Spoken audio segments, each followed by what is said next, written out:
Hindi po tama yung ipagdasal mo na mamatay yung mga kurap. Mas magandang dasal para sa mga kurap. Sabihin mo, Panginoon, magmilagro naman kayo. Matauhan naman sana sila, magbago naman sana sila, maging tapat naman sana sila. Pero bago mo ipagdasal yung mga kurap, dapat suriin mo din ang iyong sarili. Hindi po ba? Gusto mo yung mga iba magbago pero ikaw mismo hindi ka nagbabago? Anong tawag mo doon? O hindi pagkahipokrito?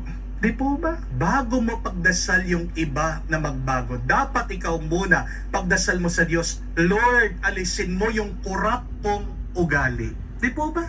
Dahil kung palagi mo na lang iniisip yung iba, sinusumbong mo sila sa Diyos, pero ikaw hindi mo napapansin ang iyong kasalanan, kapatid, you're becoming like the Pharisee.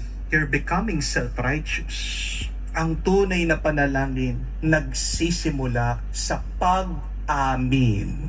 Narinig niyo po, pumasok yung naniningil ng buwis.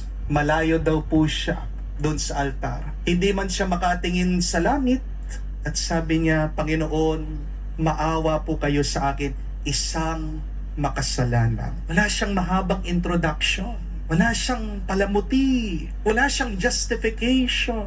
Isang linya lang. Pero totoong-totoo yung kanyang sinabi. Please do not make your prayer complicated.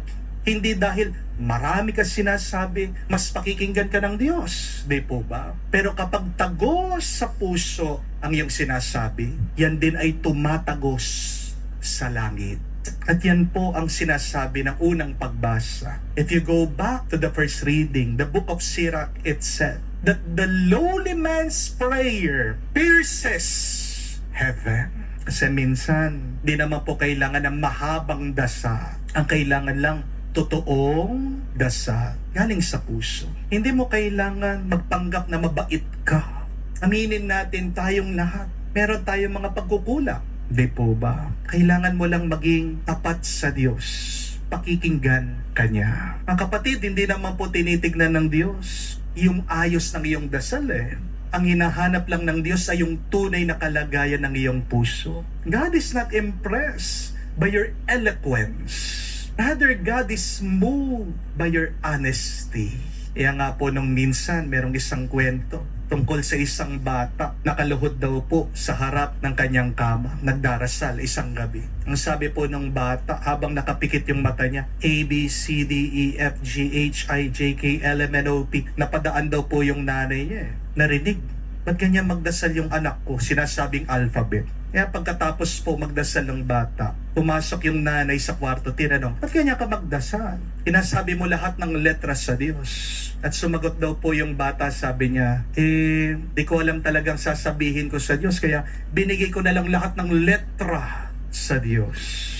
Pero ang mahalaga po, alam ko na, alam ng Diyos yung aking nararamdaman. At yun po yung mahalaga, di ba mami? Yung buksan ko yung aking puso sa Diyos at bahala na ang Panginoon. Oo nga naman po, no? Kahit na mabulaklak ang mga salita natin, kung wala namang pagmamahal sa ating pananalita, tayo'y nag-iingay lang. Kahit na magrosaryo ka pa, ulit-ulit. Pero kung nagmamadali ka na, parang hinahabol ka ng aso. Nag-aaksaya ka lang ng panahon. Di po ba? Kaya kung minsan, mas naririnig pa ng Diyos yung dasal ng tao nandoon sa kanto kaysa doon sa taong nagdadasal sa loob ng simbahan, pagkagara-gara man ng kanyang suot. Pero kung wala naman talagang laman ang kanyang salita, walang kwenta ang kanyang ginagawa. Kaya mga kapatid, kung gusto nyo pong tumagos sa langit ang inyong dasal, dasal kayo ng may pagpapakumbaba. And there are 3 humble prayers that we can say every day. Don't forget this. Say to God, begin with please. And then say sorry. And with thank you. Ulit-ulitin niyo po. Pray to God. Please, sorry, thank you. Yung iba po kasi sa atin kapag nagdadasal, kala mo para mga boss. Hindi po ba? Lord, bigyan mo ako ng pera, pambayad ng utang. Lord, pagalingin mo ako. Lord, ayusin mo ang pamilya ko. Wala pong problema dyan. Pero sana naman, dagdagan mo ng pakiusap ang panalangin mo. Kasi siya ang Diyos. Nilalang ka lang niya. Kaya nga po nung minsan, nakipag-BEC po ako last week. Meron kaming sharing groups dito po sa parokya. Tinanong ko po yung mga ka-sharing ko, mga parokyanos ko, ano bang mga dinadasal niyo sa Diyos? May narinig po ako, isa, dalawa sa kanila, may sakit.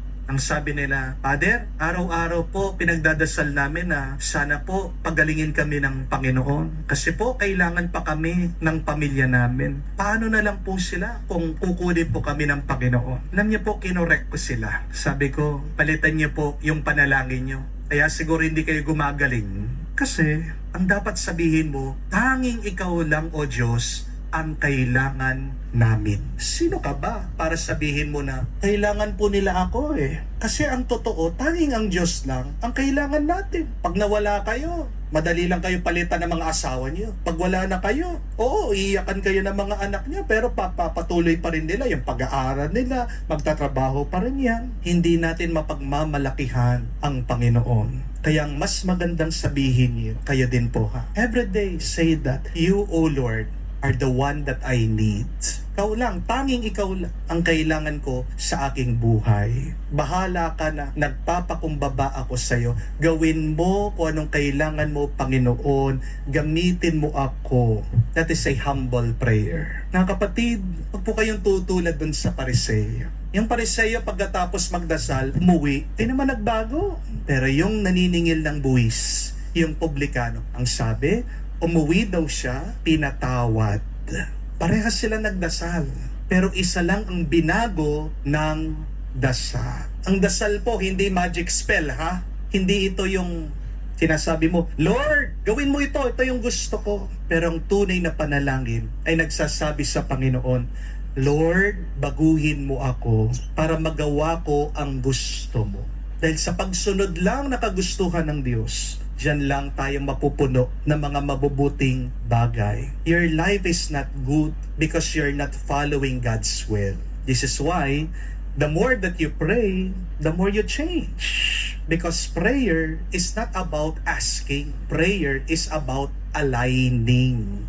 Kapag totoo kang nagdarasal, hindi lang nagbabago ang iyong sitwasyon, kundi ikaw mismo binabago ng Panginoon. Amen? Mga kapatid, sa tuwing nagdadasal po tayo, tanungin mo ang iyong sarili, sino ba ang bida sa aking dasal? Ako ba o ang Diyos? Because prayer is not a self-centered monologue, but prayer is a God-centered dialogue.